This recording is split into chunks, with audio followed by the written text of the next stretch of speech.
Hello, I'm Lalita and you're most welcome. Beta, how are you and how is your study going on? Tell me in comment box. Beta, today we are going to discuss chapter 4 of civics, that is gender, religion and caste. And this is the fourth lecture of this video. In last three videos we have discussed about gender dimension and some part of religion dimension. In this video, we are going to discuss about various forms of communalism in politics. Let's move. First of all, you have to know about communalism. If you want to know about this, was the third part of this chapter. Communalism, we can say that this is the negative part of politics, that the negative part of religion that involves in politics.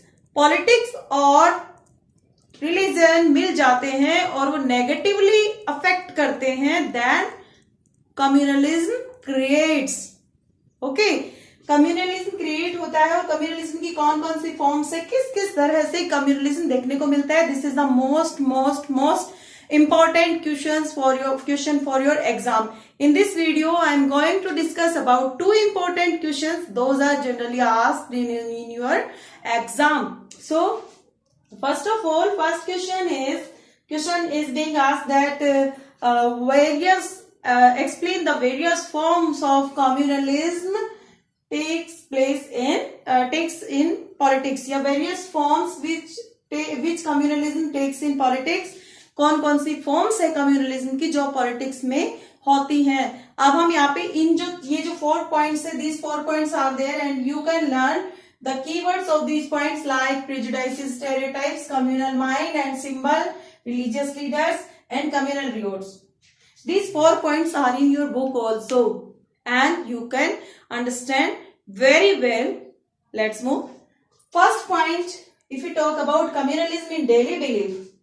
Daily belief में मैंने आपको पिछले videos में भी बताया था. Daily belief हमारी जो आसपास की सोसाइटी है जिस तरह से कहती है, या हमारे रिलीजन में जिस तरह की धारणाएं, हम अपने रिलीजन की अच्छी बातों को देख लेते हैं और हमारे माइंड में ये हो जाता है कि हमारे रिलीजन बहुत अच्छा है, हम पूजा पाठ करते हैं, हमारे अंदर भक्ति है, हम बहुत अच्छे से मीन्स हमारा जो रिलीजन है वो सुपीरियर है. और दूसरे रिलीजन की अगर बात करें तो उनके रिलीजन में ये कमियां हैं.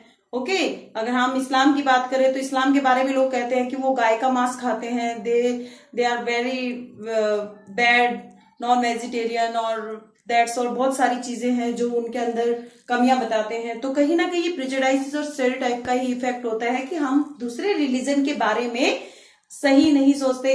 तो कहीं ना कहीं ये जो है ये रिजल्ट है किसका, प्रेजुडाइसिस और स्टेरियोटाइप्स का, जो पॉलिटिक्स में अगर इन्वॉल्व हो जाता है तो हम एक दूसरे की क्रिटिसाइज करते हैं पॉलिटिक्स में. नेक्स्ट पॉइंट है अपना कम्युनल माइंड. कम्युनल माइंड किसका होता है? अगर किसी के पास ज्यादा पैसे होंगे या ज्यादा लोग होंगे, वही तो दिखाएगा कि मेरे पास इतना है तो मुझे तो कोई जरूरत नहीं है तुम्हारी, मैं तो तुमसे अलग अपना एक ग्रुप बनाऊंगा, अपना सेपरेट एक कम्युनिटी बनाऊंगा. ऐसा ही होता है रिलीजन में भी. जब मेजोरिटी होती है तो उस कंडीशन में कम्युनल माइंड क्रिएट होते हैं और कम्युनल जो अपनी कम्युनिटी बनाते हैं वो अपनी अलग से सेपरेट कम्युनिटी बनाते हैं और रिलीजन के बेस पे पार्टीज बनाते हैं.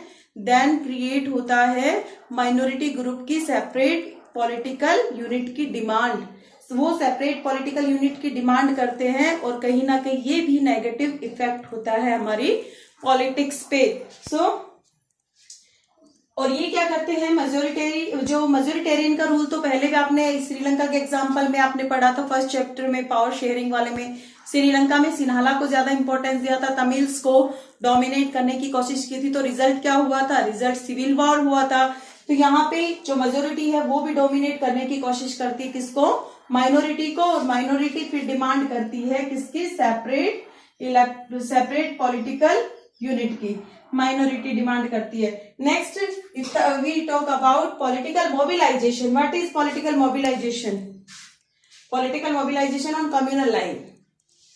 Religion at the time of election you can see. मैंने आपको पहले भी कहा था ये पूरा का पूरा चैप्टर आपकी सोसाइटी के सराउंडिंग रिवॉल्व करता है. आपकी सोसाइटी में आप इन चीजों को देख सकते हो. इलेक्शन के टाइम पे बहुत से लोग होते हैं जो पॉलिटिकली अपने साथ में किसी साधु महात्मा को, मौलाना साहब को, या किसी पर्टिकुलर फादर को, या रिलीजियस जो भी उनके लीडर्स होते हैं उनको अपने साथ शामिल करते हैं और लोगों से अपील करते हैं, इमोशनल अपील करते हैं उनके लिए वोट देने की। और कई बार वो रिलीजियस सिंबल्स भी यूज करते हैं क्योंकि वो अपने रिलीजन को हाई दिखाने के लिए और अपने रिलीजन को के लोगों को अपनी तरफ अट्रैक्ट करने के लिए, अपने वोट बैंक बनाने के लिए, वो लोगों को कहीं ना कहीं अफेक्ट करने के लिए इन सिंबल्स का वो इस्तेमाल करते हैं। If next point, if you talk about communal riots. Communal riots क्या होते हैं? कम्युनल रियोट्स होते हैं बेटा जो सांप्रदायिक दंगे होते हैं, रिलीजन के बेस पे जो भी लड़ाई झगड़े होते हैं उनको कहते हैं कम्युनल रियोट्स। और इसका सबसे बड़ा एग्जाम्पल हमने देखा अपने 1947 में at the time of independence, partition of India and Pakistan.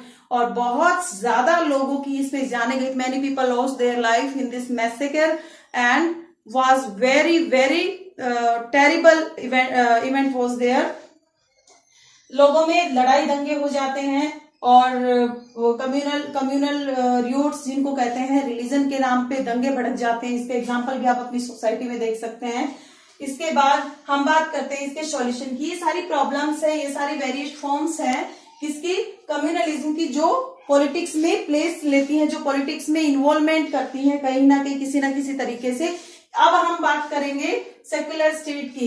Exam में डायरेक्ट क्वेश्चन पूछा जाता है, what are the features of secular state, या how can you say that India is a secular state, या कम्युनलिज्म को सेक्युलर स्टेट जो एक formula है या जो फीचर है कॉन्स्टिट्यूशन के, वो कैसे उस प्रॉब्लम को सोल्व करने में हेल्प करते हैं, राइट? तो यहाँ पे हम इसके फीचर्स डिस्कस करेंगे। यहाँ मैंने बहुत इजी लैंग्वेज में, इजी पॉइंट्स में आपको समझाने की कोशिश की है। बहुत इजी क्वेश्चंस हैं ये, अगर आप इनको थोड़ा सा ध्यान देके इनको देखेंगे तो फर्स्ट क्वेश्चन मैंने क्लियर कर लिया है। सेकंड क्वेश्चन की ओर मैं आ रही हूँ। सेक्युलर स्टेट है इंडिया, इसके फीचर्स क्या क्या है, कैसे आप कह सकते हो कि इंडिया एक सेक्युलर स्टेट है। फटाफट 4 पॉइंट को कवर करते हैं। First point, no discrimination, no official religion. No official religion, official religion या national religion. If you talk about India, there is no official religion because there is a population of about 130 crore people are living in India. 130 crore people India में रहते हैं। तो और बहुत और जो सारे लोग हैं, बहुत से कंट्रीज ऐसे होते हैं, if we talk about European countries, तो सिंगल रिलीजन को फॉलो करते हैं, लेकिन इंडिया में ऐसा नहीं है। इंडिया में तो ऑल रिलीजन के लोग रहते हैं, सभी रिलीजन को फॉलो करने वाले लोग रहते हैं। तो यहाँ पे एक नेशनल रिलीजन का कॉन्सेप्ट तो बिल्कुल काम नहीं करेगा। हम किसी भी एक रिलीजन को ऑफिशियल रिलीजन या नेशनल रिलीजन अनाउंस नहीं कर सकते। Okay, so first of all Sri Lanka में जो ऑफिशियल रिलीजन है बुद्धिज्म है। नेपाल का पाकिस्तान का नेशनल रिलीजन है वो इस्लाम है। और ब्रिटेन का नेशनल रिलीजन ये अपना क्रिश्चियनिटी है। लेकिन इंडिया का कोई नेशनल रिलीजन नहीं है। Second, if you talk about fundamental rights, article 25 to 28 हमें फंडामेंटल राइट है किसका? Freedom of religion. Freedom of religion का जो राइट मिला है उसमें साफ साफ लिखा हुआ है, we can profess any religion, we can practise any religion, we can propagate any religion.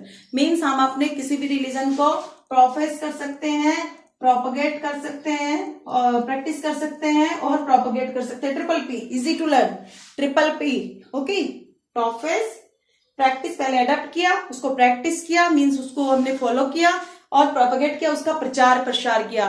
और एक और ऑप्शन है, अगर आप चाहें तो किसी भी रिलीजन को फॉलो ना करें, ये भी हो सकता है। एक बार बी आर अम्बेडकर जी ने भी ये डिसीजन लिया था, उन्होंने अपना रिलीजन भी चेंज किया था, if you know about it, Buddhism में ट्रांसफॉर्म कर लिया था। और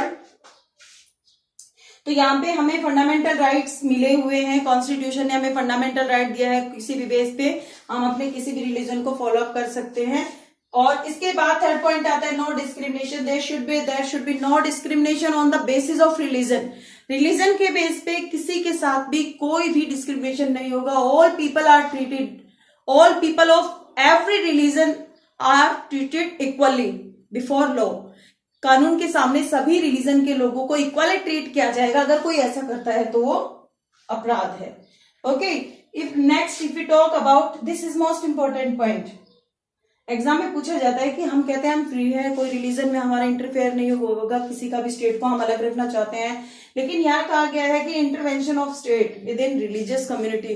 फिर ये क्यों कहा गया है कि रिलीजियस कम्युनिटी में स्टेट का इंटरफेरेंस होगा?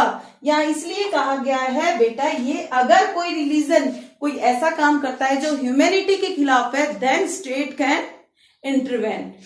फॉर एग्जाम्पल अनटचेबिलिटी का हम एग्जाम्पल लेते हैं। अनटचेबिलिटी जो कि बहुत ज्यादा इंडिया में बहुत से एरियाज में ये अनटचेबिलिटी बहुत ज्यादा थी, इसको आर्टिकल 17 में बैन कर दिया गया है। आर्टिकल 17 में बैन कर दिया गया, लेकिन आज भी कहीं ना कहीं प्रैक्टिस में होती है। ओके, तो अगर ऐसी कंडीशन है तो स्टेट उसमें स्टेट का इन्वॉल्वमेंट होगा। कोई भी एक्शन किसी रिलीजन का इस तरह का है जो ह्यूमैनिटी के खिलाफ है, तो स्टेट उसमें इंटरवेन करेगा। आई होप ये आपको अच्छे से समझ में आ गया। No official religion, fundamental rights, no discrimination, intervention of state. एक बार दोबारा से इस वीडियो को आप रिवर्स करके देख सकते हो। 2 क्वेश्चंस मैंने अभी डिस्कस किए हैं। Our next video will be related to caste. Okay, so till then have a good day. Thank you, bye bye.